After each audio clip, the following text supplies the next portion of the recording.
Kalau dengar kata ventilator, mungkin yang kebayang cuma mesin pompa udara ya, iya kan?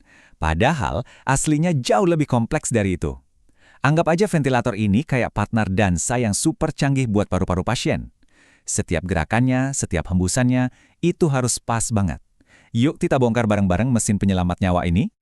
Dan kutipan ini, wah, kena banget. Belajar jadi pilot. Kenapa? Soalnya ngatur ventilator itu bukan cuma soal nyalain sama matiin mesin. Sama sekali bukan. Ini soal seni menyeimbangkan. Kita harus tahu persis kapan harus ambil alih kendali penuh dan kapan harus sedikit lepas tir, percaya sama sistem otomatis, semuanya demi keselamatan si penumpang, yaitu pasien. Salah sedikit, organ yang mau kita tolong malah bisa rusak.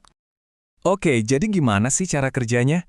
Nah, buat ngerti itu, kita harus paham dulu satu hal yang paling mendasar, yaitu perbedaan antara cara kita napas normal sehari-hari sama cara mesin ini ngasih napas. Nah, ini dia nih kuncinya. Coba diperhatiin. Kalau kita napas biasa, otot dada kita kan mengembang ya. Itu menciptakan ruang hampa, tekanan negatif yang nyedot udara masuk. Persis kayak kita minum pakai sedotan. Tapi ventilator, dia kebalikannya. Dia nggak nyedot, tapi mendorong udara masuk pakai tekanan positif. Ini beda banget sama cara kerja alami tubuh kita. Dan ngerti perbedaan ini, itu fondasi buat ngerti semua hal tentang ventilator. Oke, karena mesin ini mendorong udara, muncullah satu pertanyaan besar buat para dokter. Apa nih yang mau kita kontrol? Mau kita pastiin jumlah udaranya yang pas, atau mau kita jamin kekuatan dorongannya yang aman? Nah, ini jadi kayak dua aliran atau filosofi utama dalam penggunaan ventilator. Yuk kita bandingin. Di satu sisi, ada kontrol volume. Sesuai namanya, targetnya adalah ngirim volume udara yang presisi. Misalnya 400 mili, ya 400 mili. Nggak boleh kurang, nggak boleh lebih. Enaknya, kita jadi tahu pasti pasien dapat oksigen berapa banyak. Tapi ada risikonya. Gimana kalau paru-parunya lagi kaku? Mesin bakal tetap maksa ngirim 400 mili, dan tekanannya bisa naik gila-gilaan. Bahaya! Nah, di sisi lain, ada kontrol tekanan. Di sini yang jadi prioritas adalah keamanan. Mesin akan dorong udara sampai batas tekanan aman yang kita setel. Begitu nyampe, dia berhenti. Aman buat paru-paru, tapi ya itu, volume udara yang masuk jadi nggak selalu sama. Jadi ini pilihan sulit, mau pastiin volume atau mau amanin tekanan. Nah, dari dua pilihan dasar tadi, volume atau tekanan, muncullah berbagai mode atau setelan di ventilator. Anggap aja kayak mode nyetir di mobil modern. Ada mode comfort, sport, eco, masing-masing dipilih tergantung kondisi jalanan kan? Nah, di ventilator juga gitu, modenya dipilih tergantung kondisi jalanan paru-paru si pasien. Yuk kita bahas 5 mode yang paling sering dipakai. Pertama ada volume control atau VC. Ini si paling presisi, si paling by the book. Pokoknya mesin ini punya satu tugas, kirim volume udara sesuai target. Titik. Gak peduli paru-parunya lagi kaku atau lentur, target volume harus tercapai. Mode ini biasanya jadi andalan buat pasien yang bener-bener nggak bisa napas sendiri. Contoh paling umumnya ya waktu operasi, saat pasien dikasih obat pelumpuh otot. Di situasi itu, mesin ngambil alih 100%. Beda lagi sama saudaranya, si pressure control atau PC. Ini si penjaga keamanan. Dia nggak terlalu peduli sama volume, misinya cuma satu, jaga tekanan di paru-paru supaya tetap aman. Jadi mesinnya bakal niup begitu tekanannya nyentuh batas aman, stop. Yang penting paru-paru nggak stres.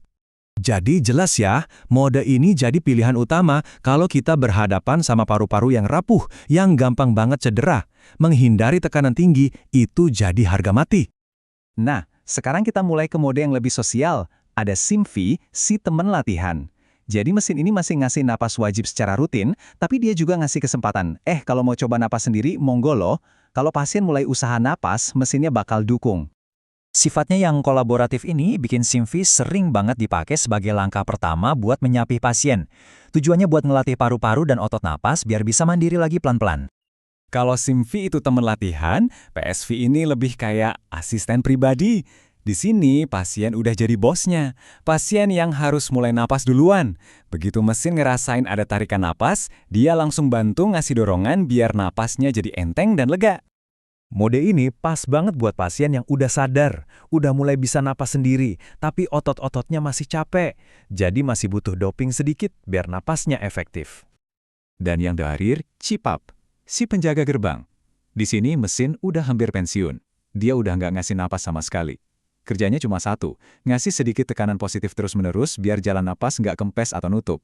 Selebihnya, 100% usaha pasien sendiri. Makanya, ini sering disebut sebagai tes terakhir. Kalau pasien udah oke dan nyaman napas di mode CPAP, itu tandanya dia udah kuat. Ini sinyal bagus kalau dia udah siap buat lepas dari selang napas dan mesin ventilator sepenuhnya.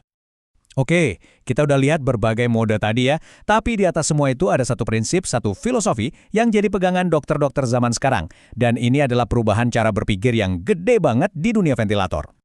Namanya ventilasi protektif. Jadi gini, dulu itu orang mikirnya, wah paru-parunya sakit, kita harus pompa udara sebanyak-banyaknya biar oksigen masuk. Ternyata, pemikiran itu salah. Ibaratnya kita niup balon kekencengan, malah pecah. Nah, paru-paru juga gitu. Volume udara yang terlalu besar justru bisa ngerusak kantong-kantong udara super kecil yang namanya alveoli. Makanya sekarang tujuannya bukan cuma yang penting oksigen masuk, tapi gimana caranya oksigen masuk tanpa merusak paru-paru. Terus, seberapa kecil sih volume yang kita omongin ini? Ternyata kecil banget. Cuma sekitar 6–8 ml per kilogram berat badan ideal pasien. Mungkin kedengarannya sedikit ya, tapi ternyata segitu udah cukup banget buat pertukaran gas tanpa bikin paru-paru melar dan stres. Nah, selain ngasih volume kecil, ada satu lagi triknya, namanya PIP. Bayangin lagi deh, alveoli itu kayak jutaan balon super kecil di paru-paru. Setiap kita buang nafas, balon-balon ini kan kempes. Nah, PIP ini fungsinya kayak nyisain sedikit udara di dalam balon itu. Jadi dia nggak kempes total. Kenapa? Soalnya, buat niup balon dari kondisi kempes total itu butuh tenaga lebih besar. Dengan PIP, alveoli ini tetap sedikit terbuka. Jadi pas napas berikutnya masuk, pertukaran oksigen jadi jauh lebih gampang dan efisien. Terakhir yang juga penting banget adalah sinkronisasi. Pernah ngerasa nggak? Lagi mau narik napas tapi malah ada yang niup. Nggak enak banget kan? Nah, itu yang dihindari. Ventilator modern itu pinter banget. Sensornya super sensitif. Jadi begitu pasien ada niat sedikit aja mau narik napas, mesin langsung tahu dan bantu. Sinkronisasi ini penting biar pasien nggak ngerasa berantem sama mesin, karena itu capek banget dan bisa bikin proses penyembuhan jadi lebih lama. Jadi, kalau kita rangkum, semua mode canggih, semua strategi ini, ujung-ujungnya cuma satu tujuannya. Seperti kutipan ini. Selamatkan paru-paru, selamatkan nyawa. Ini ngingetin kita semua bahwa ventilator itu bukan sekedar mesin pompa. Dia adalah alat yang sangat canggih untuk melindungi, mendukung, dan memberi waktu bagi paru-paru untuk sembuh. Bukan untuk menggantikan, tapi untuk mendampingi. Bikin kita mikir ya, ke depannya bakal secanggih apalagi teknologi ini dalam menjadi partner terbaik bagi tubuh kita.